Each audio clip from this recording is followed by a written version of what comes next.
Welcome to everyone. As we're going to allow a few seconds for everyone to file in and get ready for the cybersecurity forum this morning. Great. Looks like everybody's in. If you want to get started, Damon. Wonderful. Good morning. Welcome to the 2022 Cybersecurity Forums. I'm Damon Nix, Director of Business Development at InTech Washington, the state of Washington's Manufacturing Extension Center. InTech Washington is proud to be able to continue this series this year after such a great round of forums focused on cybersecurity in 2021. Our goal with the Cybersecurity Forum is to really build a community, connecting manufacturers and businesses with experts in cybersecurity, as well as economic development partners and other community-based resources. We want to establish a dialogue. I think we're going to do that today pretty well. Offering the ability to ask and get answers for your questions on the current state of cybersecurity.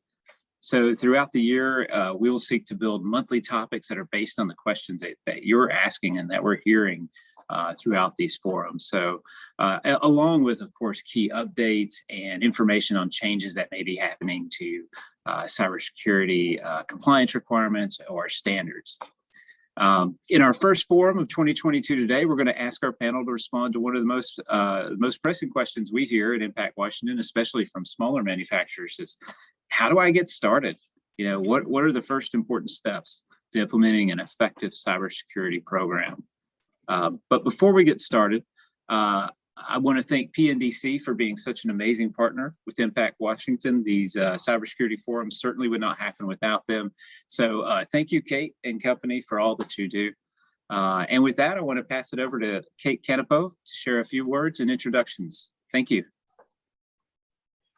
Thanks so much, Damien. Appreciate it, and happy to be restarting the cybersecurity forums in the new year. So, as Damon said, I'm Kate Canapo with the Pacific Northwest Defense Coalition. We are the membership trade association for the Pacific Northwest defense and security industry. And we partner with InTech Washington on these programs because we know cybersecurity is an important part of a secure and resilient supply chain in defense and so many industry sectors. And speaking of industry sectors, I would be remiss if I did not introduce Dale King with Pacific Northwest Aerospace Alliance as well, one of the marketing partners at this program. We know that cybersecurity is important to the aerospace industry as well. Morning, everybody. Great. Hi, Dale. Great. As we get started, I am going to encourage everybody to make use of the chat function. Use the chat to introduce yourself, share your LinkedIn. We will also try to keep up with chatting definitions to any acronyms that are used. We're going to try to have all our speakers define their acronyms, but if you look for chats from Bailey Simpson, my colleague on the line there, you will also see some definitions of acronyms that can help follow along and lay the breadcrumbs on understanding more about cybersecurity. I will let you know that you can also download your chat at the end of the program. Right where you would type in a chat, you'll see an ellipsis, the three little dots. Click on that and you can download it. We will also record today's program, and it will be available on InTech Washington's YouTube channel. So we'll make that available to you as well. I am excited to have our panel here today. We're going to get started with some of the common questions that were asked. Our theme is first steps to cybersecurity today, and our whole goal is to make this process less confusing and giving everybody some actionable information that they can use. I know we have some of our panelists from past and future cyber forums on the line, and we welcome you to ask a question, but we want to make sure that we're not getting too far down in the weeds and make sure our manufacturers and non-cybersecurity industry folks are able to have their questions addressed as we get started here. I am going to have all our panelists introduce themselves, and then I'll go ahead and take down the slide deck so we can all see each other. You're welcome to unmute, raise your hand and we can call on you to unmute. You can ask a question or you can chat your questions as well. So let's get started here today. I'm going to ask each of our panelists to introduce themselves. Jerry, do you want to kick things off? Hi all, I'm excited to be here again with PNDC, Impact Washington, and Raj and Alli. You guys have some great folks that you're going to hear from today, and hopefully we'll bring you up to speed about what's going on in the cybersecurity world, CMMC 2.0, and a variety of other just questions you may have about delivering secure and compliant systems that meet your customers' needs, including the DoD. So I'm with CORTAC Group. I'm responsible for the security and compliance practice at CORTAC. We're based in Issaquah. We work with clients like Microsoft and some of their large federal programs, as well as small local suppliers here in the Pacific Northwest and nationally, helping with CMMC, cybersecurity, critical infrastructure readiness assessments, solutioning, implementation, and ongoing security and compliance support. So we're kind of a business advisor, kind of like an attorney, but focused on the cybersecurity side, helping you navigate your journey through this new world of cybersecurity risk. And here to answer any questions, give you an update. I'm also on the CMMC AB standards group, provisional assessor, and involved with some industry groups that are trying to fill the gap between the DoD and suppliers like yourself to give you everyone, right size, cost optimized solutions, because you're not going to get it from the DoD. So industry has to step in and do that to make you guys successful. So part of that, so is Raj and Alli. So I think we're excited to kind of kick off the year and share what we know, help you guys navigate your journey. So it's nice to meet you all. Awesome. Thank you so much, Jerry. Alli, would you like to introduce yourself? Good morning, Kate. Thank you. Thanks, Jerry. Pleasure to be here with CORTAC and Raj at InTech as well. My name is Alli Day. I'm president and CEO of a small defense contracting company called Haight, Bay and Associates. We're located in northern Utah. We spun off a cybersecurity compliance organization back in 2019 because we had worked through our compliance journey from about 2016 to 19 and realized that we had accumulated a wealth of knowledge that we should be sharing with our small business peers. When I say small, we're a group of 12 folks right now on the Haight Bay side and about 4 more on the Totem side. And we try to operate on a shoestring budget as much as possible to keep ourselves relevant in DoD and keep costs low and to keep our proposals aligned with those of our competitors. So we try to bring free and low-cost solutions to our peer group, which are small and medium-sized businesses. It's a pleasure to be here. Hope I can help answer some questions and kind of guide some of you guys and gals along the way on best practices and how we do things and how we continue to do things. So thank you, PNDC. Thanks, Kate, and looking forward to the questions. Awesome. Thank you. Raj, you want to go ahead and introduce yourself? Yes, thank you, Kate, and the PNDC team. I see some familiar faces here, so thank you for joining us today. My name is Raj. I started InTech Consulting in 2015 with a goal in mind that I wanted to be part of the compliance space, and that was where I came from, but started off and got into the managed services provider space. And so what we now have is a managed service provider business. And we started in 2017. We also started our compliance business, specifically related to DFARS interim rule, and then managing NIST 800 standards, and now what's become CMMC, or what is to become CMMC 2.0. So we're a fairly small company. We're at about 20 people today, and there's about 7 of us that are on the compliance and regulation space. And we are based out of Kent, although today we're all working from home. So we're all over the Puget Sound, but we do have our central office in Kent, Washington. And we do specifically work for small to medium-sized businesses. So generally, in that space, we do not generally touch the enterprise world. That's for some of my bigger peers here. But I'm here to answer any questions and looking forward to this event and many more to come. Awesome. Thank you so much. Well, I am going to take down our PowerPoint so we can all see each other, the Brady Bunch view, as I call it.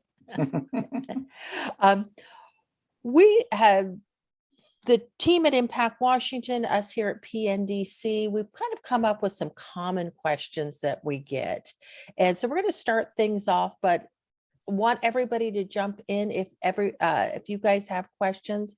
I know our theme here today is the first steps to cybersecurity. So real quick, in 1 minute, what's the first step? Where do you start when a company comes to you and says, okay, I need to address cybersecurity? Raj, you want to start things off?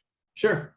So the very first step that we follow, or the very first question that we ask is, what are your obligations when it comes to your contracts? Believe it or not, a lot of folks don't know. So we go through that journey with them. Do you have CUI in your environment? Do you have FCI?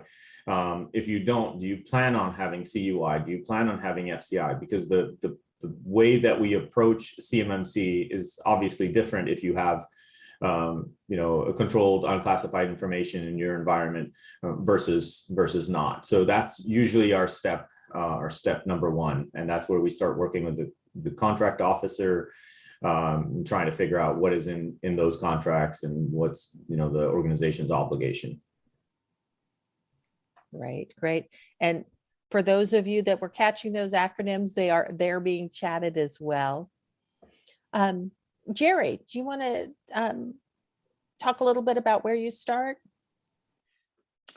Starting is recognizing that your business depends on it now, and that's typically a challenge that people don't think that cybersecurity really affects their business, but it's really become a business risk, because what's happening is you've got regulatory compliance like CMMC or DFARS. If you're handling controlled and classified information, you're signing contracts and you don't really know what it means. You have obligations to the federal government, and if you don't fulfill those or you lie about it, you're effectively providing fraud to the government. And there you've got this False Claims Act. So there's a lot of liability and responsibilities of doing work in the DoD. Most small and medium-sized businesses don't know that. So there's a real education challenge that everybody from the leadership down needs to start with to really understand the risks and obligations of doing work here. Having said that, most should know that if they're astute and paying attention to what's in their contracts. Then the first step is to understand where you're at as an organization against a particular baseline based on either a legal, regulatory, or contractual obligations you have. And in this case, let's just use DoD contracts that have DFARS flow downs, which basically means that you have to be NIST 800-171 compliant. So now that's kind of what you have to realize if you're doing work in the DoD. Then the question you ask is, where are we? So it starts with an assessment. If you don't have folks that understand the language or how to assess, your internal systems against regulatory baseline like NIST 171, that are competent or have the skills to do that. Most folks try to self-assess themselves and come up with what they call today as a SPUR score, a performance score that gets reported to the DoD if you have DFARS slowdowns. Sometimes that's good, sometimes they're misunderstanding it, so it could not be an accurate score. So a lot of people need some assurance. So that's where the first step is, do we have a lot of confidence in our security and compliance posture against the baselines that we're obligated to? Yes, great. Then you're in good shape. If you're not, then you can have somebody come in and help you or have somebody validate what you've done. And that's where I would start. And really the goal of that is now you are an informed leadership team to make informed decisions about how to move forward with your business across people, process, and technology, protecting data, your CUI, which is your obligation of doing work with the DoD. And having that assessment and information, then you can make an informed decision. Say what's right-sized and cost optimized for solutions to move forward to mitigate any gaps, or to create competitive advantage against our peers so we can go win more contracts and take market share. So that's the big picture from a leadership standpoint that I try to share. And then from there, there's a lot of details that have to be done. Awesome. Awesome. Ollie, I know this is a question near and dear to you because you faced it as a business owner yourself. Where do you start? Well, I think Raj and Jerry covered, the overarching big questions, but when you get into the weeds a little bit of operating as a small DoD contractor, the one thing that our customers come to us and ask is about CUI. What is CUI? Understanding what CUI is in their environment. And we fought with understanding CUI ourselves by going back to our government customer and asking them, what do you guys consider CUI in the packages that you're giving us? And they're like, I don't know. So we had to spend about a year working with our government customer educating them and helping them understand what constitutes CUI that they're delivering to us, and if they're going to classify it as CUI, because really it's their responsibility to tell us what's CUI. But what we're finding is a lot of our government customers don't even know themselves. So it's an open dialogue, open conversation. So we're all at a good starting point right now because nobody truly understands. Once you get past that hurdle with your government customer, it's really doing a system inventory. It's understanding what's in your network, who's in your network, and then branching off from there, like Jerry and Raj spoke about. Yeah, great. And I want to be conscious that not everybody on the line today has DoD, Department of Defense flow down. So controlled unclassified information is the Department of Defense way of saying this is sensitive information and you are obligated to secure it. But I think, correct me if I'm wrong, but you could substitute any sensitive information. If you don't have CUI, it could be your employer data, your credit card numbers, any kind of regulatory compliance with sensitive information, correct? Stuff you don't want out there in public, right? It's your own IP, your customer IP.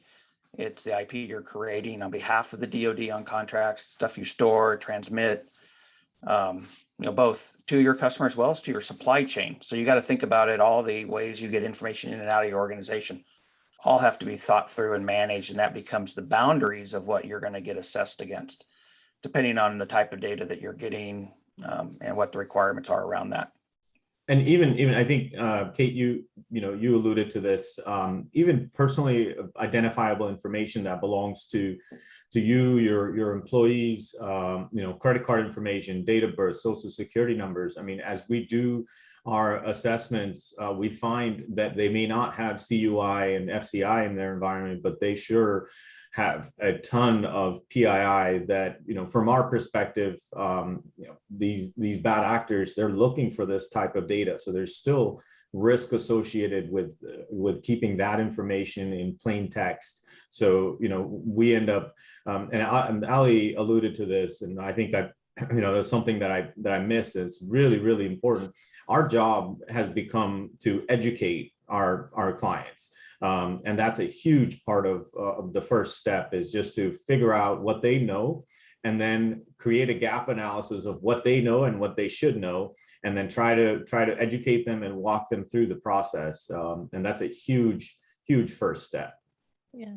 I'm glad Raj brought that up because that's extremely important. Education, everybody's throwing around buzzwords these days, and there's a lot of opportunity for small businesses, small to medium-sized businesses to be taken advantage of by MSPs or MSSPs that have no idea what they're doing, but they're implementing these cyber practices in your organization. They're doing nothing, really nothing for you to be compliant to these regulations. And another thing that's near and dear to my heart about protecting is our pricing information, because if our pricing information, it's not CUI, it's not personally protected information, but if our pricing information gets out, then there goes all of our competitive advantage. So there's reasons, regardless of if you have CUI or if you have a government requirement, there's reasons that we all as small businesses should be focused on security. Yeah, and just we're talking about the DoD and CUI, and ITAR information is considered CUI, and really us protect against really nation states, our the large competitors out there, and for U.S. national security. However, with the increased ransomware that everybody's seen, it's not nation states, it's criminals. Now, they're not particularly trying to steal the latest design for a rocket, but they're more interested in locking down in systems and encrypting the data and personal data, right? Data that you have to do to run your business. And they're holding that ransom. And you're paying that. It doesn't matter if you're a commercial business or a defense business, it's all businesses, right? And that's why you're seeing from the Biden's executive orders to have everybody, doesn't matter commercial or government, report ransomware incident response within 48 hours. So we can, as a nation, go ahead and attack these or respond to these folks in Russia and whoever they are. So it's really become more than just DoD work. It's really a business. That's why I call it a business risk. It's about your ability to run your business and the freedom that you can do that. When they come in and lock you down for whatever purpose they have, your business is at risk, your customers are at risk. And there's actually third-party liability coming up through the court system to say, hey, if you don't do your job and I'm a dependent supplier on you, and I'm going to hold you liable for my costs. Like we go Colonial Pipeline, which is one of the big ransomware. A lot of their downstream suppliers and customers are now going to court saying, hey, you should have done your due diligence and your due care to protect your system. So this didn't happen and I wasn't impacted. So they want money from Colonial Pipeline. That's a big court that's coming up that people aren't aware yet, that's coming, because you need to do your due care, your due diligence for ransomware and kind of the nation state stuff. So it's a big deal. Yeah, absolutely. Well, I know there's a lot of scary consequences here. Let's start with, where do you start on protecting yourself? I know a gap analysis and assessment both have come up. Alli, do you want to kind of jump in and talk about kind of what that is? Are those the same things? Are those different things? And is that a good place to start? Jerry mentioned some people can do that internally, maybe resources on that. Yeah, so at the very high level, gap analysis is understanding where your weaknesses are, documenting them, and then going down the road, developing a plan to improve those. So regardless of the organization, regardless of the industry, we all have weaknesses in our security structure, whether it's physical security or cybersecurity. There's all gaps there. And a lot of us, especially at my levels, small business owners, we want to put on blinders and not see those, pretend like those holes aren't there so we don't have to plug them, right? So, but the number one thing that we have to do as small business is do a honest assessments and identify where our gaps are. Because if we don't identify them and make a plan to fix them, then we leave them open to vulnerability. They're open to our adversaries, and the longer they're open, the more likely they are to be hacked, if you will. So ultimately, from a small business perspective, is understanding where your blind spots are and where your weaknesses are within your network and physical security with your gap assessment. I just want to chime in. So for us, if it's a business of 100 employees or less, it takes us on average about 2.5 hours to do a very high level assessment that can give you a score.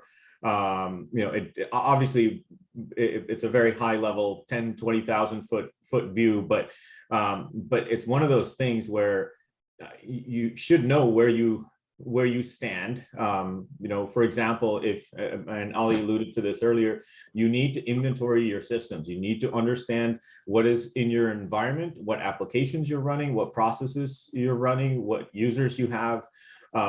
If you don't have any of that, obviously, there's a huge gap in where you need to be and where you are. So doing these gap analysis, we've been doing them for so many years. It's become such a simple process for us. So I would strongly recommend, if you haven't done it with a third party, I would budget for it if you have not. They should, they generally don't cost a lot of money, especially if you have them do a very high level, so that way you can understand and rate your internal, whatever you've been doing internally. And compare that to what a third party assessor would do. Thank you. We do have an audience question. JJ asked, what is the difference between CMMC and CMMC 2.0? Just for those of you not familiar with that acronym, it's Cybersecurity Maturity Model Certification. Jerry, this question's coming for you. Sure. Jerry is on the CMMC advisory board. Or it's sorry, I always get that acronym wrong. Assessment body, or I'm going to let you take it. Accreditation body, yes. And so he knows straight from the organization a little bit about this. It is a program that the DoD has started, but it is pretty pervasive in industry now. People are asking about that particular requirement. So I will let you take it away. The difference between CMMC and CMMC 2.0. Sure. Yeah, CMMC 1.0 was announced by the DoD, I think in, 2 years ago. And industry, including most of you on the phone, said, wow, they're going to tie a certification, a third-party certification to contracts over a 5-year period. And we're going to be certified against the NIST 171 standards, which is 110 cybersecurity controls. Well, actually, it depends on what type of information you had. There was 5 levels. First level was you just got contract information. You could be a lawn care service that you had a contract with the DoD for Fort Lewis. That contract information would be considered financial information that needed to be protected. So they were a level 1, and you were going to have to go through FAR's assessment by a third party. It's going to cost money. You got to demonstrate it. So that was a huge impact on small business. If you had CUI coming down through contracts with your customers and you had a DFARS flow down, you had to meet the 110 controls from NIST plus an additional 20 that were around to help protect against, say, ransomware or incident response, and get a third-party audit, which was going to be a lot of money. And then there was another couple levels above that for a few folks that they was never defined.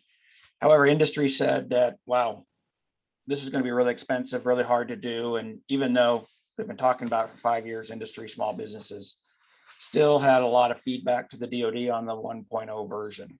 So move ahead 2 years. And as of last November, the DoD, with the Biden administration and a bunch of changes internally, came out with CMMC 2.0, and they simplified it, but they still haven't provided clear guidance on what that means. And so let me be specific on that. So they went from 5 levels to 3 levels. Level 1 is effectively same for financial type information, and it's still related to the FAR requirements. I think there's 17 requirements that all providers of those types of service will have to meet. And I'll come back to say how they meet that. The ones that do have CUI used to be level 3. Now they're all level 2. So you just move from level 3 to level 2. You still have to do the same set of work, and I'll get to that. And then the level 5s were now level 3s, which are still not defined. So that simplified that model. In terms of what the requirements are for I'm going to focus on the level 2, which is really folks that have controlled and classified or ITAR information in their systems to perform against their awards. They went from 130 controls, which down to 110 controls, which is really NIST 171. So that's the baseline that's law today. That's what the DoD said. Well, let's just go back to what we have in place today, and that's NIST 171. So everybody needs to know about NIST 171. If you have CUI, you should be doing that today. And the DoD is going to use that. However, there are some other things they want to do. And so they're going to do a rule change. Now, what's a rule change in the federal government? I don't really know, but I know it's going to take 9 to 24 months. According to the DoD, they're going back, putting it into the legislative process, and it's going to come out and basically change the dynamics of the CMMC 1.0, which was tied to a contract and over a 5-year rollout, to a law, just like any new law they put into place, and it'll apply immediately to everybody. So it's not tied to contracts, it's tied to working with the DoD. So you may think, wow, that's confusing. Does that mean it's going to take longer and I don't have to worry about it? Or are they accelerating it? The answer is they're accelerating it. So that means that, once this rulemaking changes are done in the next 9 to 24 months or earlier, because they're late in the game of getting this done, they will have a new law in the Federal Registry, CFR 32 and 48, that says this is now what DoD suppliers need to do. And it may go out to the all federal suppliers, but at least for the DoD, which we're here for now. What that means is that they had all third parties certifications for everybody, up to 300,000 suppliers, but they can't get enough auditors trained. So they've got 5 today. So how do they still move the ball forward, raise the cybersecurity bar for the industry? So what they've done is say, we're going to implement the new rule changes. It's going to apply to everybody immediately. The level 1 will have to be self-assessed against the FAR 52 requirements, which is 17, and it's going to be reported up to the DoD. This is the difference. So they're bringing enforcement in by having companies report up to the DoD SPURS system. So that's new, but you have to do that. It has to be done by a senior official, which now you've got accountability. So that's the big change. However, within benefit, you don't have to go pay a third party person to come and audit you. So you're saving money, but they're still going to put enforcement on you by forcing you to report. And that sets you up for a False Claims Act if you don't do your due diligence. So that's the first big change. For the level 2s that have CUI, they have made a new determination is that certain data, critical infrastructure, CNI, and they haven't defined what that is, but for the real sensitive data, they're going to have the C3POs do a third party assessment of you. It's going to be a small part because they only have 5 assessors today, right? Everybody else will do a self-attestation and report from a senior leader, which is effectively what the law says today for DFARS flow downs. Again, as they get more and more assessors trained up, the self-assessment will probably, and I'm guessing here, will move away from self-assessment to third-party assessment once they have enough assessors out there. So it's going to be, again, a rolling thunder over time as they train up assessors, but it's not going to be a rolling thunder tied to contracts. They're going to make it applicable to all contracts, and either you're going to have to self-attest or do a third-party attestation if you got really sensitive information. So that's a lot of information. Bottom line is they're accelerating. You can't wait. You're going to have to report your posture to the DoD, and then you can be held accountable for False Claims Act. And that's how DoD is enforcing the industry to move forward without incurring all that auditing cost initially. Mm-hmm. That's my 2 cents on that.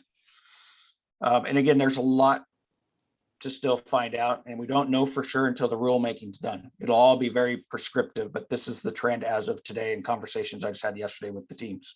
Yeah, awesome. Thank you, Jerry, for that update. That's It's right to the minute information. Yeah.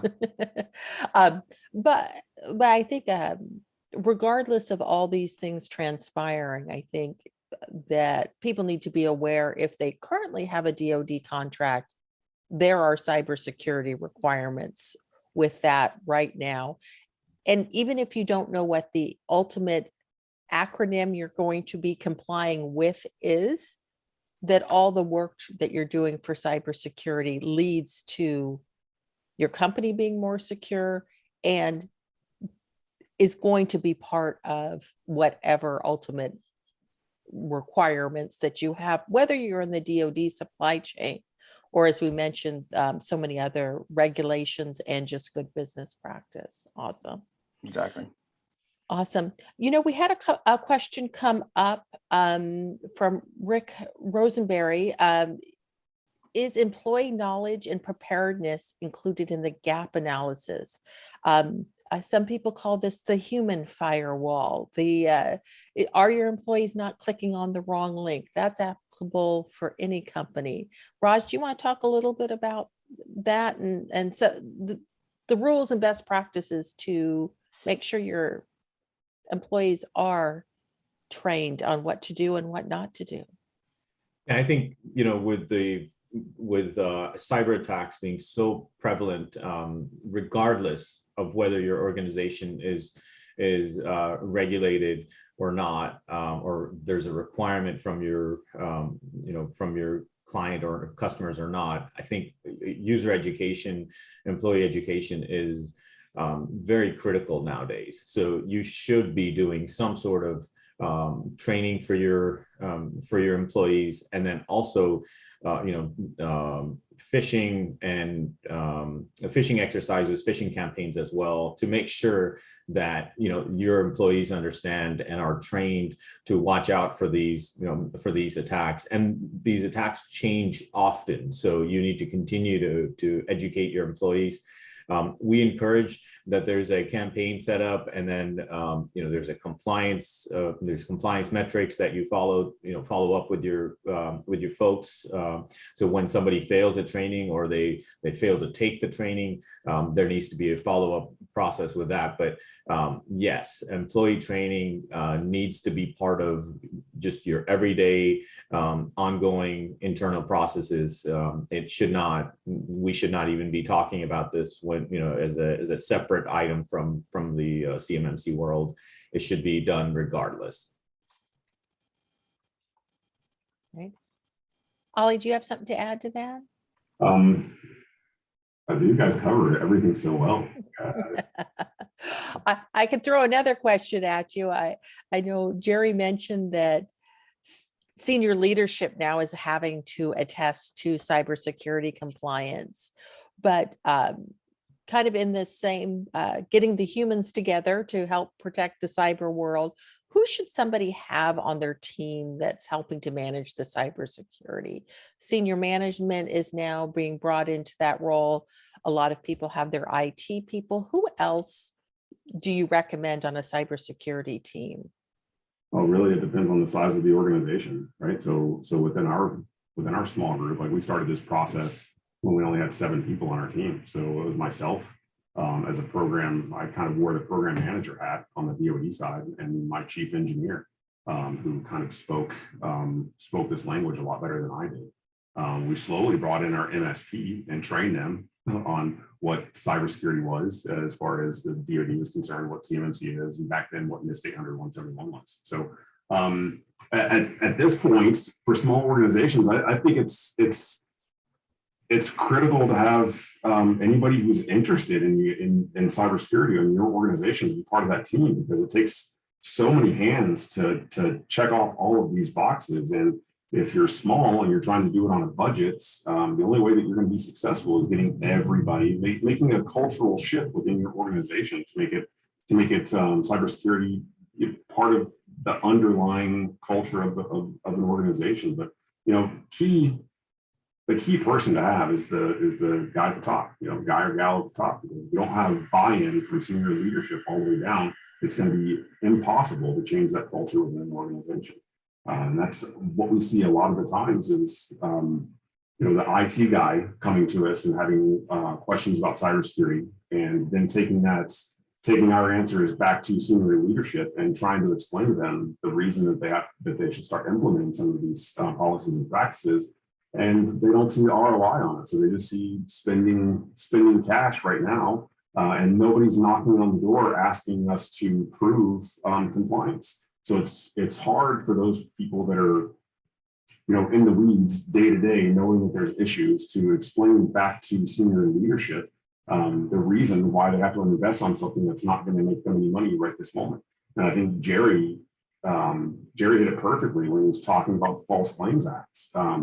We, at a lot of folks at the senior leadership level, don't understand that, the one thing that the DoD and the government is processing right now are false claims against folks that maliciously or that allow a cyber attack or have a cyber attack, but have attested in some way, shape, or form that they were protected. And then they come to find out they didn't have any of these protections in place, so they just falsely attested to being compliant, and they weren't. And a lot of those folks fall back on, well, we have insurance, at least insurance will cover it. But the auditor, the insurance underwriter, comes in and takes a look and sees that the organization, yes, they had an insurance policy, but they did nothing to implement or train or thwart these attacks. So they're not paying out. So we've got organizations that are buying insurance and attesting and having cyber attacks, and then finding themselves having to close their doors. Yep.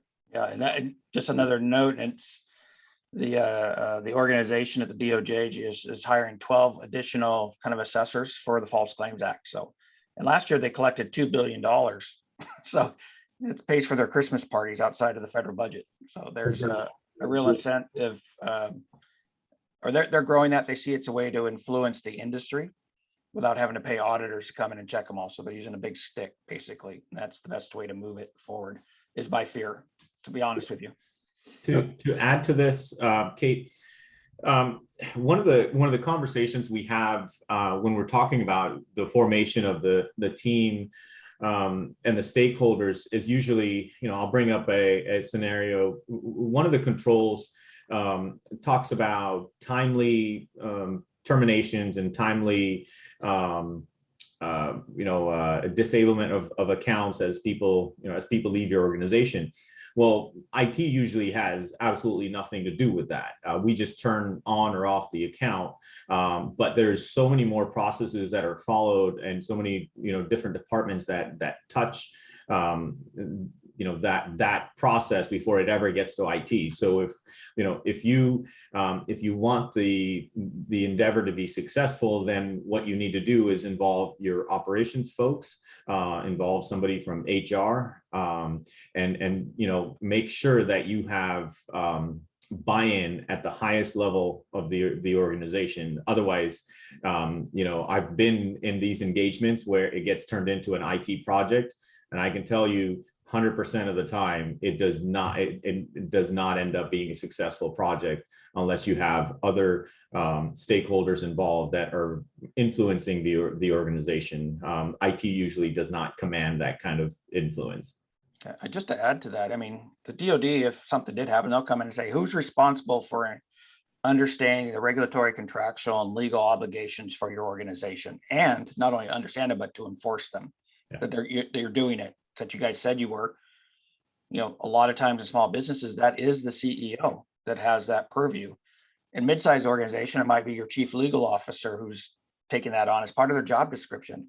And even bigger ones, they have a chief compliance officer. That's why they hire them, to make sure that across business, IT, and operations, that they're meeting all of these requirements with an enterprise perspective. And that's, I think, what Raj is saying, is you can't just go in and fix the IT side without fixing the business operation. Do they put the blueprints on their lathe tables and leave them out there overnight? Well, that's a failure of the requirement. It had nothing to do with IT. It was how they handled their process and their markings. So that it's a broad thing. It's all about, comes back to protecting the data as it moves from sales to shipping across technical, physical, and the people side. So it's very complex, right? It's an organizational issue, not an IT problem. And that's why it's a business risk. Yeah, and just the only thing I want to add to that is that risk continues to change. So as far as what we advise our clients on is, as you take on these new engagements, these new contracts, and new clients, what you need to do is assess. You should have some sort of data classification policy, and then assess: is this whatever data that I'm going to be storing, is this data private, confidential, whatever your classification processes are, that needs to be followed for each and every contract. So it isn't one of those things where we come in and we give you a glowing score and say, okay, you guys are doing great, and we walk away, and then you put everything down and start doing your 8 to 5. It does not work that way. You need to have cybersecurity and the CMMC processes or the controls embedded into your internal processes in order for you to be compliant on an ongoing basis. Yeah, that's great, Raj. I mean, if you don't know what your data is and it's commingled with sensitive and non-sensitive, and it's not classified or understood, how do you manage it, right? Right. That's one of the biggest problems in all, I would say almost all organizations. They just take data and they throw it into a single database, regardless of if it's sensitive or not. It's customer information. But then they have to split it because the DoD says, hey, I want my data treated differently than your internal or your other commercial customers. How do you do that if you have one set of systems to manage your overall business? And that's a real challenge to get your arms around successfully achieving these data protection goals. Right, and that gets sorry, Alli, let me just finish up. That gets a little bit more difficult as you go, because if you don't understand where that data is and you don't classify it, we've had clients say, okay, well, we'll treat everything as if everything has CUI and FCI. Well, that presents its own challenges, because if you're unwilling to do the work at the front of it, then what happens is now we're going to treat your whole environment as if it's in scope. Well, that is going to prove challenging, because now you have to, just like Jerry said, now you've got to figure out what you're doing to protect that data. You know, in transmission, is it protected in transmission? Is it protected at rest? So it tends to be more challenging if you don't do the proper due diligence up front. I see Ace has a question there. Oh, thanks, Jared. Hey, I just wanted to kind of build on Raj's comment, is that I totally agree that data classification is worthwhile, but I think it's also one of those things where many organizations struggle to do it, especially smaller organizations. So Raj, you were pressing on the idea that, some organizations are saying, the heck with it, I'm just going to secure everything. And I'd like to suggest that that's not actually the worst thing in the world, because not only does that make them compliant with the government's expectations contractually, but especially for smaller organizations, it protects their entire business. So, if you're going to be spending the money anyway, you might as well get some business value out of it over and above regulatory compliance.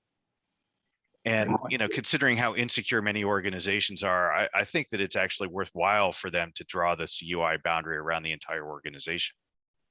Yeah, the only problem with that, Ace, and thank you, but the only problem with that comes up when you've got organizations that not only do defense work, aerospace work, but then they also do, other commercial work that doesn't have these types of requirements.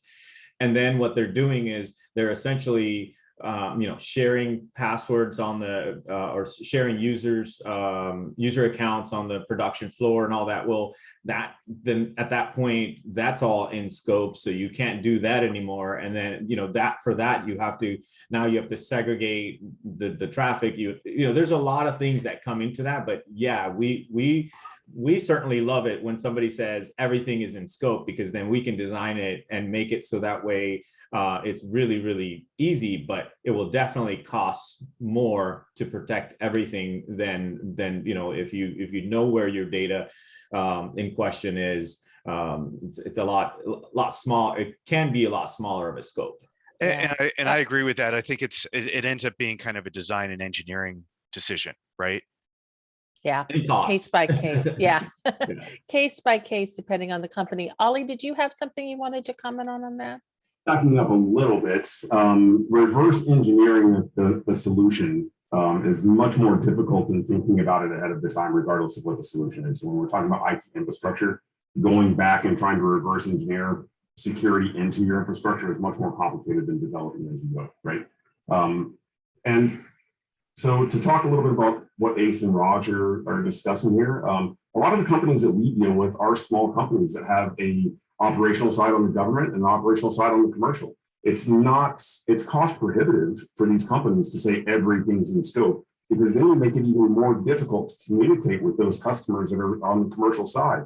And the difficulty in communicating and sharing data with a commercial customer who wants to have nothing to do with the DoD side creates a lot of stumbling blocks for your organizational growth. And quite frankly, customers come back and say, I don't want to deal with you. I don't want to deal with the security side of what it is that you're doing when I'm just trying to get a widget manufactured. So seeing that small businesses, having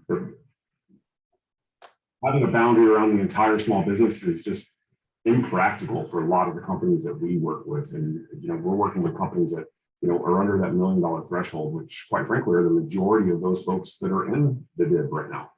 And Alli, I understand, and I hear what you're saying. Respectfully, I disagree, but I think that I think that the truth is that there's no one answer. And I hear everything that you're saying. I think that realistically, what it comes down to is where's the center of mass, and what can you move? Yeah, great. Awesome. I want to invite anybody to unmute and ask a question here, especially from our manufacturing community. And I will point everybody to the chat. There's a great chat going on with recommendations for some tools for employee security and phishing awareness programs. So Dave, do you have a question? Yeah, I'm just trying to understand if there are specific determinants. I mean, with our clients, it's determining whether to enclave or not enclave. And most of what we're finding with the clients we're working with is that unless they are truly very large and they have a dedicated team to CUI, that they're determining not to enclave. Is that the experience that the rest of the group is having? I'm at 50-50. I think it's a lot of it is you're right, Dave. A lot of it is budget and team driven. But what we've seen is, we'll present pros and cons of each scenario. And it most of the time it depends on the team. The teams that I worked with where it's 10 people or less, it's a lot easier to go this way where we just enclave versus having specific systems and then segregating and all that. And once you get bigger, it is easier to segregate, but you're right, it does require more resources. And as things change in your environment, then you have to accommodate the cybersecurity requirements that you had already put in place. So it's a continuing conversation, but for us, it's been one way or the other. I can't really say one is, we're doing one more work on one side than the other. Great. Alli, can you maybe for those people that aren't as familiar with the term enclaving, can you explain that a little bit? I think that would be a better Raj. Okay. I think you. Sure. So you'll hear all kinds of different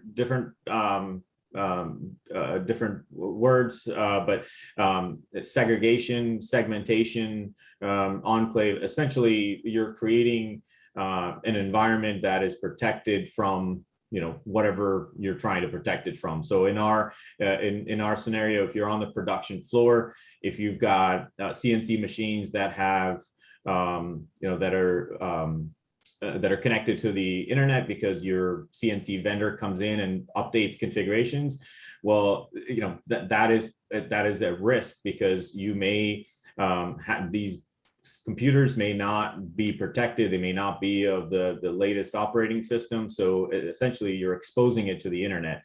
What you want to do is segment, segregate, create a process where that PC or those specific set of PCs are protected from whatever from the internet in this case, but it may be other systems that you're trying to segment them from. And Awesome. Dave, correct me if I'm wrong. Please add in if there was anything else I missed. Yeah. No, that's absolutely correct. And I guess the one challenge we found is that if you're enclaving and you have employees in a relatively small company, I mean, not one that has many hundreds of employees, that there are employees that are working both on CUI projects and non-CUI projects, and thus you have to have parallel systems. And we found that to be a barrier in and of itself. Yeah. And then the cross or the limiting of cross contamination is also a challenge. Oh, there's Awesome. definitely, all of this, presents interesting challenges. We've worked with organizations that have had to change their internal processes that they have been, following for numbers of years because they needed to accommodate CMMC or the new cybersecurity controls. So yeah, certainly in most cases, when this type of protection is required, you're going to have to change some processes. Hey, Raj, I really want to emphasize that. And what we've seen is companies that have just been doing things their own way for 20, 30 years because they've never been regulated, never had to handle it. These things have been built over time, right? So the efficiencies are not there. And now they're being told, hey, wherever that CUI goes, that's the boundary in your organizations that now need to be audited. And then you go, wow, that's a big area. And I got to update all of these systems. That's going to take forever. It's going to cost me billions of dollars. Yes, if you did that system. So if you took your approach, Raj, well, let's re-engineer our operations. Let's make sure all our CUI data goes into one place. And let's make sure we organize the people and processes that need to work on the defense space in a different way. Suddenly you can reduce the scope within your organization to maybe a smaller area and footprint. And then you have a much lower cost approach before you implement any things to mitigate. And that's probably the first best step. Once you know where you're at, where you're going, then you look at re-engineering the business. And then out of that, then you can say, let's apply the tools and the automation to achieve the NIST 171. It'll be a lot faster and cheaper if you did that. Awesome. Thank you all. That's great information. And Jerry, to your point, I think last year, Impact Washington supported about 30 companies with a lot of help from people on the line here implementing cybersecurity requirements. And in the findings, I can't remember the exact number, but I believe it was 70% of them found that they were improving other processes as they went through the process of implementing their cybersecurity. So looking at the people, the processes, and the technology working together. I know we've talked a lot about the stick of compliance, but maybe that's a carrot as an opportunity to improve processes. Damon, did you have a question? Yeah, absolutely.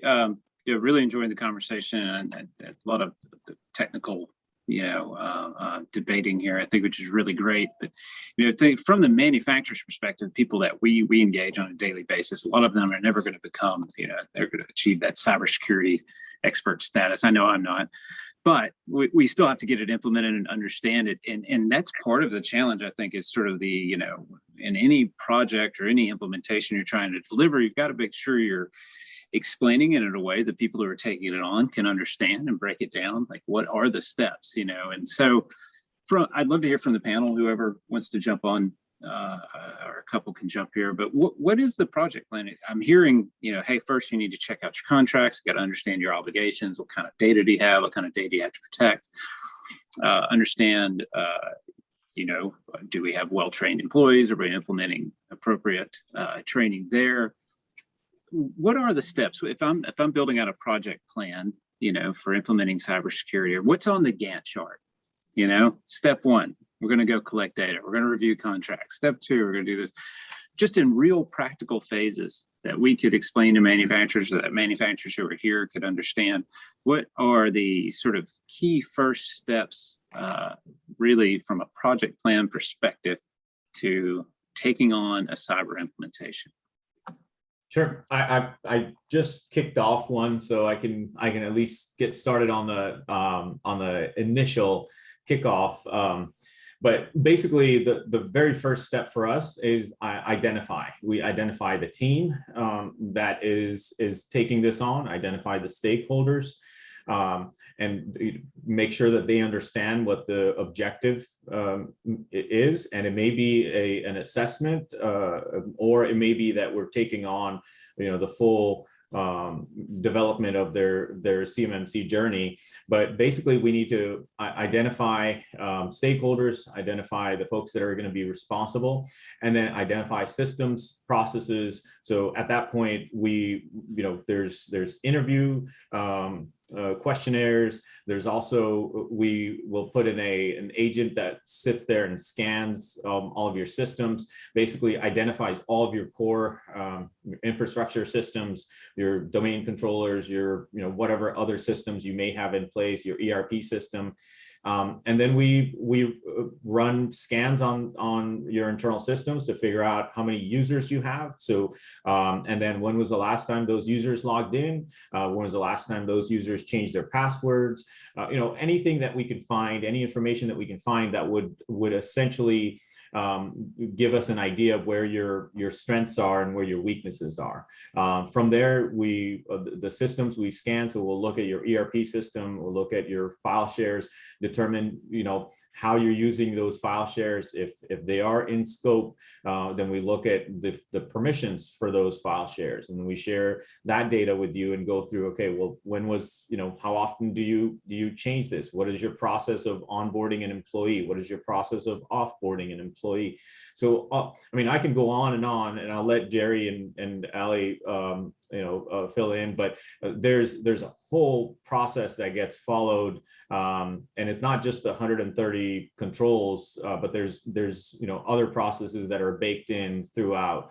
But the point is, and going back to Jerry's point earlier, you can't just do this once. That process needs to be embedded into your organization. So for example, you're onboarding, offboarding an employee, onboarding a contractor, offboarding a contractor, all of that needs to be embedded with your HR folks so that they understand. It needs to be embedded into your internal processes for your director of operations, for your production supervisors, all of that, so that everyone understands what the process is going forward. And your processes certainly 100% of the time will change. They may, in some cases, if you are an advanced organization, they may change slightly, but in most cases, the folks, at least that we work with, they significantly change how you do things, and it's for the good. For example, when you hire an employee, do you have a system where you say, hey, we hired John Smith, and John Smith is a production 1 employee, non-defense. Most likely what you're going to say is, hey, we hired John Smith, make him look like Jane Smith.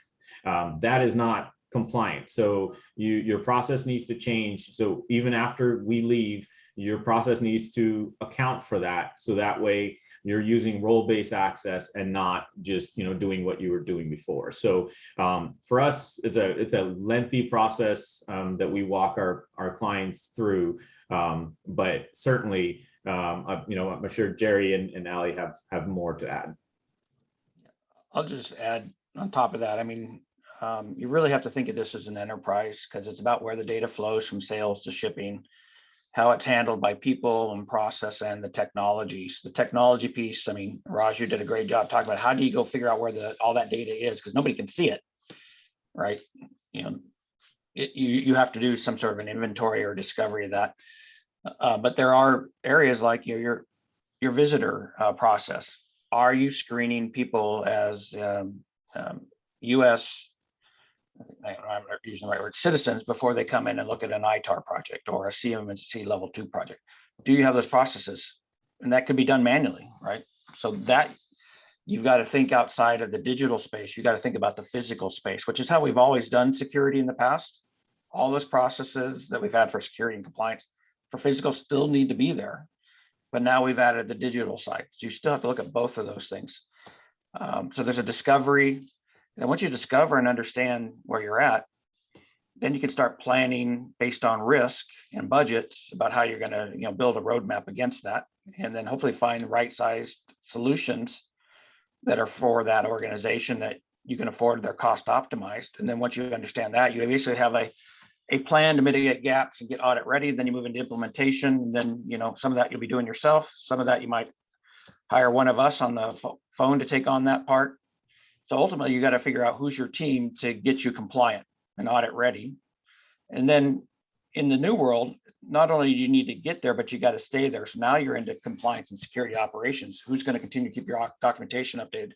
Who's going to do your change management? Who's going to do your M&A and make sure that your security posture stays up to snuff as you bring in new things in and out of it? So there's an ongoing compliance program. So the way I look at it is it's, for me, it's like climbing Mount Rainier. I could try to do it myself, but I'm going to fail. So how am I going to be successful and reduce my risk? I'm going to find a guide that has been there, done that knows all the decisions that I don't have a clue. I want to get the best equipment available. So I'm going to go out and find clamps, ropes. I'm going to go out and buy those and get recommendations. And then I'm going to need somebody to carry all the goods, right? I'm going to need some Sherpas to get it up there. And then maybe I need somebody to carry the, whatever, the tents. So it really it's a team sport. And you really have to build a team. And some of those people may be your FTEs, others may be known vendors, but otherwise you may have to go and supplement your current resource and skills and capabilities with externals. So you have a plan to go up this mountain. You don't want to fail and slide down a glacier because you were unprepared. And in the business world, that means you missed a contract that's 80% of your business. right? You've got to treat this stuff seriously, and you need the right team, and you need to make it in an organized, structured process. And at the end of the day, it's like building a product, right? You got to discover the requirements, design design it, then maybe prototype, and then go implement it, and then keep it in production. So that's how I look at it from a high level. It's a team sport. You need a variety of different skills, both internal and external, to be successful. Great. Thank you, Jerry. Great information. Rick, I see you have your hand up there. I'm going to let Ollie answer this question, and then we'll get you on there. I know, Ollie, you have a kind of a unique approach with your training classes where you, to Jerry's point, where you kind of teach some internal team members to kind of understand the process as well.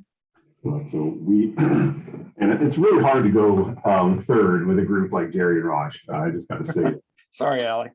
You got the next question. So the way that we approach this is we train organizations virtually, right? So we don't believe that there's a one-size-fits-all solution for any organization, because every organization is different. Every organization has different requirements and, quite frankly, a different purse to pull from. So what we like to do is train the organization at the very high level, and we walk through the steps of becoming CMMC compliant throughout a 9-week, I think it's 9 weeks, throughout a 9-week course that we offer. We've trained several hundred organizations so far and received almost 100% positive feedback on everything. So it's a very cost-effective, time-bound, and small business-friendly approach to CMMC. Now, there's costs associated to every level of compliance. We try to identify as many low-cost and free tools that we can that are out there that people can use until they grow to the point where they can implement some of the bigger, larger, easier to use solutions. Education, that's the number one thing that we harp on is education. And the one thing that has not changed since rollout of this back in 2015 was NIST 800-171. So regardless of where we're going with CMMC 1.0, 2.0, maybe there's going to be a 3.0, I don't know. But the core is NIST 800-171. And if all organizations can start building their roadmap based on the FAR 17, you're going to be far ahead of your peers. You're going to be in a great starting place, and you're going to be right where the DoD expects you to be right now. So just as Raj and Jerry were saying, identify all the systems in your network, describe the systems, control access physically and virtually, and patch. Like one of the things that so many companies forget to do is just patch your network, patch everything. And you can't guarantee that you're patching everything unless you've identified and mapped out everything that's on your network. So we go through all this in our Totem course, and if you guys are interested in learning more about that, you can go to totem.tech. We'll also put in the chats a link to all of our free resources that we have found have been very beneficial to small businesses. Awesome. Thank you Kate, so much. Kate, I just wanted to add something to what Jerry said. I think there's an aspect of this that we can really leverage. So when we walk into organizations and they're like, oh yeah, we've got all these controls implemented. For example, the escorting of a visitor. So we go, okay, we'll go through and audit the process. Well, most of the time, yes, somebody comes in, they say, please sign in. They have a sheet, and then that sheet gets used or not, but it's not really somebody's problem. So what happens is we go in and we audit the list. Either the list doesn't exist from 2 months ago, 3 months ago, or the list wasn't followed on Wednesday through Friday. It's blank, or it's not followed at all. So what we do is when we walk in and the controls are in place, when we go to audit those controls, they really aren't. So you can't just do things just to say that you're doing them. There is going to be a process that is going to hold you accountable. And the way that we manage the CMMC compliance process is you have to have evidence for everything that you're doing. So if you're not following that process, then you might as well not even try, because it isn't going to do you any good just by saying, for example, another one is MFA. Well, yes, we use MFA for email. Well, do you use MFA for administrative tasks or remote access? Oh yeah, no. Well, you fail at that point, right? So these are things that need to be taken into account. That you can't just do things just to say that you're doing them. There will be some accountability through the auditing process, whether it's the third party doing it, or at some point you're being assessed by an actual Awesome. assessment body. Yeah, you've got to walk the walk. Thank you. Bailey just chatted. MFA, multi-factor authentication. Thank you. Rick, we promised you an opportunity for the question. And Dave, I see you have your hand raised as well. We'll get to yours next. So for companies that have grown up a little more organically, like you had said, and didn't have controls in place before, are there ERP or MES systems that you've worked with that help to implement some of these controls?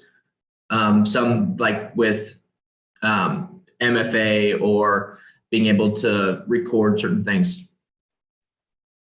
It's a really good question, Rick.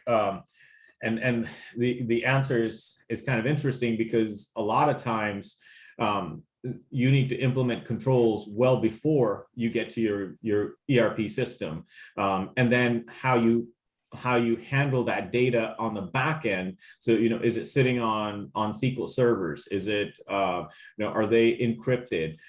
Is that data, what are you actually doing with that server? How many people are accessing that server? So there's a lot that goes into it before we can even get into the ERP system conversation. So, and a lot of organizations, they aren't even meeting any of the criteria before we talk about an ERP system that's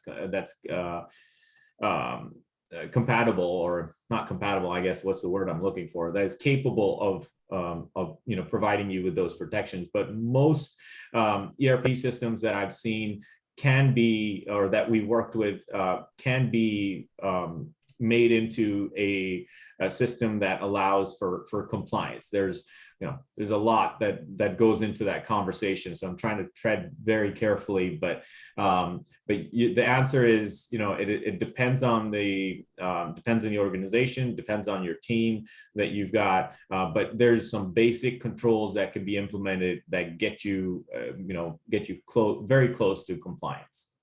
Awesome. Great. Dave, did you still have a question? Yeah. You're on mute, Dave. Yeah, I was having trouble hitting the right button. Damon asked a really great question, and it solicited about 25 minutes of responses from Raj, Alli, and Jerry. And what I'm about to say is antithetical to what I do. I'm Cyberstreams, and Raj is InTech and Totem Tech and all this tech, right? But you know what I heard over and over again? People, process, people, process, people, process. And the thing I didn't catch anybody say, and I think Jerry would jump up and down and holler, yes, yes, yes. That just like if you're doing ISO 9100 or lean or whatever it is, none of it is going to work if you don't have buy-in from the top, the very top. And what we're finding when people come to us, we're partnering with Impact Washington, help with CMC, all too often they're sending the IT guy at us. And, the patching and the ERP and all that stuff. I mean, at the end of the day, the tech stuff we do, the patching and all that, that is just a tiny bit of what it takes to stay safe, right? What it really takes to stay safe is humans, right? MFA protects from humans clicking on wrong stuff, but if you're clicking on the wrong stuff, you still might get a ransomware, that kind of stuff. So I'm sorry, I just started listening to all of it. I kept going. As a small business owner, I've got the top score in our cybersecurity awareness training, right? Because I know as the president of the company, I need to be pushing the culture down. So it's culture, it's people, process. The IT part is a small part of it, right? Am I wrong, Jerry? I mean, it's just, if you're not getting that buy-in from the top down, just like anything you try to do in your organization, it's going to flop. Yeah, no, I completely agree. I can't remember the number, but I think it was 60% technology, 40% non-technology to protect data. And that all is embedded in NIST 171, which is the digital side, but there's some of that requires, because it's about, everything's about the data, right? It's not just data in your IT systems, it's data that flows through your organization. So you have to look at it from multiple lenses. Are people taking the data and printing out reports that have sensitive information, leaving it on top of their desk overnight? Well, that would fail an audit, right? It's got to be locked away. It's got to be stamped correctly so people know how to handle the data. Yeah. But you may be a CAD system and that might be in your CAD system, right? You can look at it there or on the top of a table. Still, it's about protecting that data in different physical, digital worlds. And that's what, that's what they're trying to protect. And that's where I think Damon said, we're really trying to change the cultures of these companies to be secure by design. Well, where cybersecurity is built in through phishing training, through IT designs that make sure that the data is encrypted. So it's really, the DoD is really trying to change our culture, as the supply chain, the DIB, to be institutionalized around cybersecurity. And that's probably the biggest challenge, is to change the way people think and do their work, because they haven't done it for 50 years. And now they want to regulate them and make them change overnight. Huge change management problem. And we're trying to, band-aid it and, try to fix little holes here. Like if somebody got breached, they're going to go buy a new system so they don't get breached there. But there's 100 other ways that they can lose that data. So you really have to got enterprise, and it's not an easy thing for companies that are already working in the cloud. Pretty easy. They just, they move to cloud services and they can get 80% of their data up there protected, do all the work remote, and they have it easy. But for companies that are 30 years old that have plant floors, multiple facilities, and the data is shared across commercial and defense contracts, and there's no classification of data, they got some real challenges and some decisions on how to restructure those organizations to be compliant in the future, so they can continue their contracts as well as win market share and protect against the new ransomware, which has nothing to do with defense. It's just about protecting your company. So every company, like Damon says, and everybody is different. You have to assess and get smart people to come up with the right size, cost optimized solutions for that company. There's no one size fits all that the marketplace may tell you that they have for $5,000. Implement this and you'll be CMMC compliant, right? We all know that's just not true.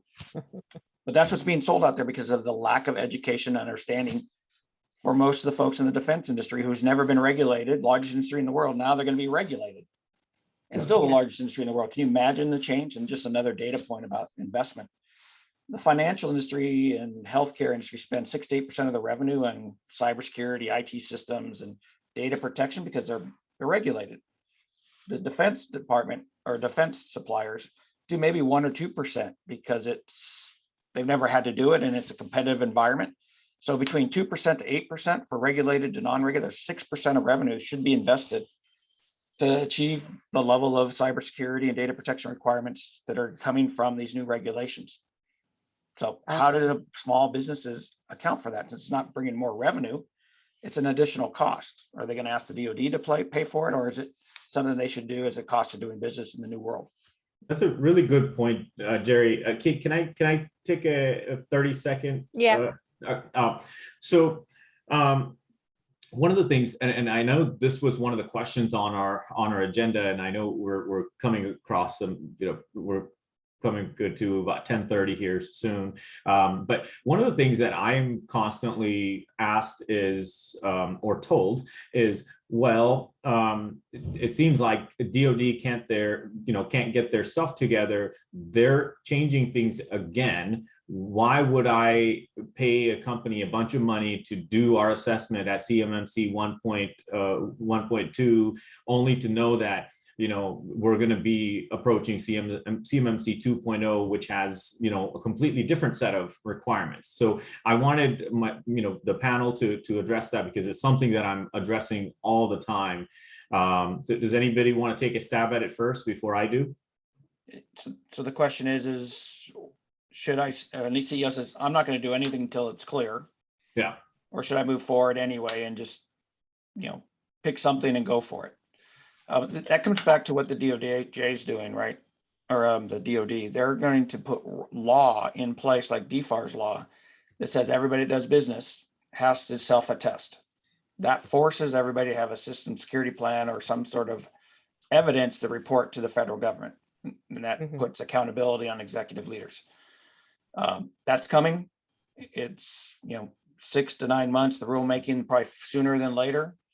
So once that rule happens, then, you know, it's going to be very clear. Now they're not going to have the time, and now it's going to be hair on fire. They're going to have to just do whatever they can. Yeah. And that gets really expensive. However, if you're a smart, savvy business owner and see ransomware day in, day out, just from a general business perspective, I need to start mitigating it now. And what's the best way to do that? What's the framework, or what's the set of guidance to do that? That's NIST 800-171. And you're seeing that coming across critical infrastructure. You know, utilities are all being told to go do that through the Biden executive orders, because they're getting whacked with ransomware as well. And it's putting public safety at risk, and people are dying. So it's a whole nother industry and with a different outcome. So they're getting the same sort of pressure. So everybody should recognize ransomware is the big driver right now. It's not even regulations, it's ransomware and protecting your business and your customers and third-party liability. Yeah. Ollie, I think you had said it. NIST 800-171's been around. I'll let you. Yeah, it's been, I mean, we've all been attesting to saying that we adhere to NIST 800-171 since December 31st, 2017. This is new. I bet a lot of the folks, all of our contracts have that DFARS clause built into it. And I think people would be surprised, or the government contractors would be surprised if they go back and look and actually see what they attested their company already adheres to. It's a legal obligation, or contractual and legal obligation. Absolutely. Yeah. And to your point, there are lots of different cybersecurity standards out there. You don't have to be a DoD supply chain to comply with NIST 800-171. Ollie, I think you have recognized that's a good base. It's a great standard to follow. It aligns itself well with the DoD community, with the HIPAA community, with GDPR. So it doesn't seem to change. Like everything else is nebulous because it's so complicated to implement. But NIST 800-171's been here for years. So it's the upcoming cybersecurity changes, or the journey that we're all on right now, is very, very like ISO back in the early 90s, late 80s, early 90s, where, you know, there was a standard that folks wanted to implement, but nobody really knew how. So it was very nebulous and changing all the time through the early 90s. But once we got it nailed down, like it's a standard that everybody recognizes as a positive mark towards or within the manufacturing environment. And that's what I believe CMMC, NIST, and cybersecurity changes will ultimately. And I think I 100% agree with what both of you guys are saying, and to further explain Jerry's point about, you know, there's companies that are spending 6% to 8% of their gross on cybersecurity. Well, there's a reason for that, right? We need these tools. So it does not matter whether you go, whether you need the certain requirements or not. I think a SOC and SIM solution is huge. It's very beneficial. It's saved I know the clients that we have a SOC and SIM solution, which is essentially, it's aggregating logs from all of your devices, from all your subscriptions, from Office 365, all of that. And then it's sending it off to usually an outsourced company that then triages those alerts. And then they will send you an alert and say something like, hey, so-and-so, or, it may be an email, but so-and-so, Raj is logging into your Office 365 environment from Nigeria. Well, if I have no business being in Nigeria, then I shouldn't be allowed to log in from Nigeria. So, those are some tools that are very helpful, regardless, of your compliance requirements and all that. But those are things that I'm hoping, they've become cheaper and cheaper throughout the last 3 years. I think 3 years ago, an enterprise, if they wanted to implement a SOC and SIM solution, it was 6 figures. Today, we're implementing it for small business for, a number of dollars per user per month. it's a very, very different approach to things. And, you know, some of these processes, some of these systems are here to stay. They're not going away, whether that it's, you know, it's CMMC 2.0 or CMMC 3.0. Some of these services are going to become, you know, just part of the way we do our, you know, the way we do business, just because of the risk is so huge that we're dealing with on a daily basis. Yeah, Awesome. if you have cost-effective SOC and SIM solutions, if you would share them with the group, that would be fantastic. Because I know we have so many customers that would love to implement something like that, but still, it's usually $600 to $1,000 a month. No, we've been working with vendors to get, you know, SOC and SIM, DNS filtering, pretty much anything that is required, EDR solutions that is the higher level requirements. And we've worked with vendors, we've gotten volume discounts. So I'm happy to talk to anyone about it. Let's put my information in the chat. Awesome. Thank you all so much. We have lots of conversations still to go, but luckily we're going to do one of these monthly. So I'm going to pull up the schedule. And I'm going to invite everybody on the line here today to go ahead and chat in any suggestions for future program subjects. I heard creating a culture of compliance as a suggestion, what should be in your system security plan. I think there's lots of great opportunities. March 9th will be our next cybersecurity forum. I did want to recognize a few people on the line today. Carol Bladen has been behind pulling all these programs together through Impact Washington. So hi, Carol. Also want to recognize Bud Blake, who is PNDC's new executive director, who's on the line today. So I'll let everybody wave to them. Carol, I'm going to pull up recordings from our past cybersecurity forums as well. They're all on Impact Washington's YouTube channel. So feel free to go out and take a look at those if there's a particular subject that you want to look at. Some good information there, and we will continue these monthly. And I want to give a big thank you to all our panelists here today, Jerry, Alli, Raj. We really appreciate you being on the line, and all our attendees. I'm going to stop sharing my screen here now so I can see everybody here, but I do invite you to chat in any recommendations that you have for future subjects. We'd like to hear what information you'd like to see in future programs. Carol, Damien, did I miss anything?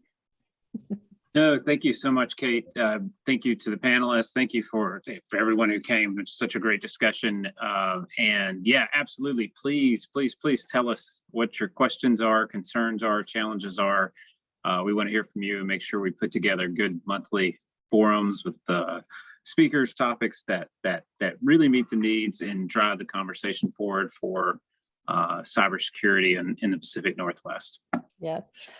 And I will put a plug into our Supply Chain Opportunities Conference on February 17th that we're holding. Good opportunity to take advantage of your cybersecurity compliance to do business with some big companies in the defense supply chain. So, awesome. Great. Reminder, everybody, good information in the chat. You can download it just by clicking on the ellipse, the three little dots, and it will let you go ahead and save your chat. That will include anything that anybody has personally chatted to you, the recommendations, the contact information, anything in chat. So thank you again. I think we'll, Carol, anything else we need to cover? No, I think we're good. Thank you. Thanks everyone for joining us. Thank you, everyone. Awesome. Okay. We'll conclude today. I'll leave the room open for a little bit so everybody gets a chance to download their chats. Thank you, everyone.